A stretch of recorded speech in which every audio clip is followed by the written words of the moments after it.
What's up, guys? My name is Jerry, and today's video is going to be on the Boston Celtics, and we're going to be talking about how this team can survive without Robert Williams, and we're going to jump right into the video. Now, since the calendar has flipped into the year 2022, the Boston Celtics have been, if not the best, one of the best teams in all of the NBA, and they just been playing some really great basketball. And what makes this group so special is their ability to be dominant on both the offensive and defensive side of the ball. They play lockdown, smothering defense, and then offensively, they came a long way this year when it comes to ball movement, being more potent, being more fluent with the basketball. And a big part of their success on both sides of the court has been Robert Williams. And the casual NBA fan wouldn't understand how impactful Robert Williams is to this team just because he doesn't get the attention that he deserves. On the offensive side of the ball, he's a big part of what the Boston Celtics do, and he just does so many things that goes unnoticed on that side of the court. Like, he's a great screen setter. His pick and roll game opens up a lot of things for guys like Marcus Smart, Jaylen Brown, Jason Tatum. Him being that lob threat opens up a lot of things when it comes to running that. And then also something we've been seeing a lot recently is Jason Tatum getting trapped whenever he brings the ball up, being trapped as soon as he crosses half court. And the way that the Boston Celtics break that down is Robert Williams being in that dunker's position and being a lob threat. He's a big part of helping them break down that trap. And then also he's great at crashing the offensive glass. He's a great offensive rebounder. He gets a lot of rebounds, a lot of putback dunks. And not only does that show up for the scoreboard, but that could be a crowd energizer. It could be a team energizer, and it just does a lot of things for the Boston Celtics. And then on the defensive side of the ball, he's been really great all season long. He's definitely a defensive player of the year candidate, and his role on defense this year has been perfect for him. Coach Udoka has done a great job. Bringing in Al Horford was great for Robert Williams, because having Al Horford usually guards the center, and then Robert Williams either guards the power forward or he guards the worst shooter on the court. That gives him the ability to kind of sort of be like the free safety of the defense. He can now roam around, and he can play some really strong weak side help defense. And we see him get a lot of crazy blocks, a lot of snatch blocks. He affects a lot of guys driving the basketball, and he just cleans up a lot of the mistakes that the Boston Celtics would make on the defensive side of the ball. And then not only is he a great rim protector, but he's a very mobile big. And for a guy his size, he's really good. He's really good at being able to move his feet and switch out onto smaller defenders, and doing a great job of making them work for their buckets. So now the Boston Celtics, they're going to be missing that for 4 to 6 weeks, and it's going to carry on to the playoffs. So now what they have to do in order to survive without the Time Lord, they have to embrace that next man up mentality, and I think they have the personnel to do that. And I think the guy who's going to have to step up the most is going to be Daniel Theis. Now, the great thing about Daniel Theis for the Boston Celtics is that he's been with this team before, and he's played a big role in their playoff run before. In 2020, when they got to the Eastern Conference Finals, Daniel Theis was their starting center. And Daniel Theis, he's a pretty solid basketball player. He's not no scrub, and he's probably not going to get the starting position.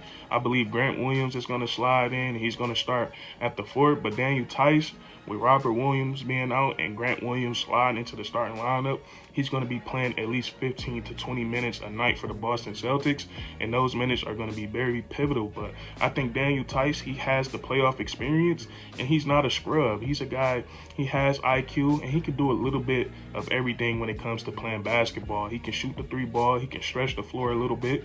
He himself, he's pretty athletic for his size. He can catch lobs, he can jump up and get dunks. And then also on the defensive side of the ball, he's not the best rim protector, but he tries very hard on defense. He gives effort, and then he has some strength to him. So Daniel Theis, I feel like he's gonna be playing some very pivotal minutes for the Boston Celtics. 15 to 20 minutes. I think he can give them some solid production, and he's gonna have to step up big for the Boston Celtics. But like I said, the bright side, for that is that Daniel Tice, he has playoff experience, and he has playoff experience with the Boston Celtics. So I could expect him to step up for the C's. And then also Grant Williams. And Grant Williams, I feel like he's going to be more than capable of filling that filling that starting position that's being left by Robert Williams, but I feel like he's going to make the most of it. Not Robert Williams, but Grant Williams has become one of the most prolific three-point shooters in the NBA. He's shooting like 44% from the three. I believe that's top 5 in the NBA, but he's a guy that's very versatile, and he's not the rim protector that Robert Williams is, but he's a very versatile defender. We've seen him guard point guards, shooting guards this season. We've seen him guard forwards, and then just the other night when the Boston Celtics beat the Minnesota Timberwolves, we seen him guarding Karl Anthony Towns a lot of the time, a huge chunk of the time in that game. So Grant Williams, he isn't a scrub. He can play some valuable minutes. And then also we might see the Boston Celtics, we might see their offense a little bit better because they're putting another shooter out there on the court. And I just expect Grant Williams to step in, and he's gonna hit some huge shots for the Boston Celtics, and he's gonna be great on the defensive side of the ball as well because he's very versatile. So that's that. And then another guy who I think is gonna step up, and I think he's gonna have to, is Aaron Naismith. And with Grant Williams sliding into the starting position, and he's going to be playing more of a big role, it's going to be more forward, it's going to be more wing minutes available, and I think they're going to go to Aaron Naismith. And Aaron Naismith is a very solid NBA player. He can shoot the 3-ball. He plays some really hard hustle defense, and he's just a guy that works hard. So Aaron Naismith, I think he's going to be inserted into the rotation, and he's going to take up some of those wing minutes that's going to be left behind by Grant Williams. So I wouldn't count the Boston Celtics out yet. And like I said, with the Boston Celtics, when you have guys like Jaylen Brown and Jason Tatum, you always have a shot in the playoff series, because most of the time those guys, especially if the playoffs was to start today, they would play the Toronto Raptors. Like Jason Tatum and Jaylen Brown, they would be the best two players on the court in that series, and I think they would be able to get that job done without Robert Williams. So it would really be about Robert Williams. His timetable is 4 to 6 weeks, so that will mean like he will miss the first round, could possibly be back by the second round, and the latest he would be back is in the conference finals. So the Boston Celtics, they will just have to hold it down for maybe one series and then maybe 2. But I don't think it would be a tough job for them. And I wouldn't say that they're not title contenders anymore. I would say that if Robert Williams wasn't to return for this season, I would say that the Boston Celtics are dark horse contenders.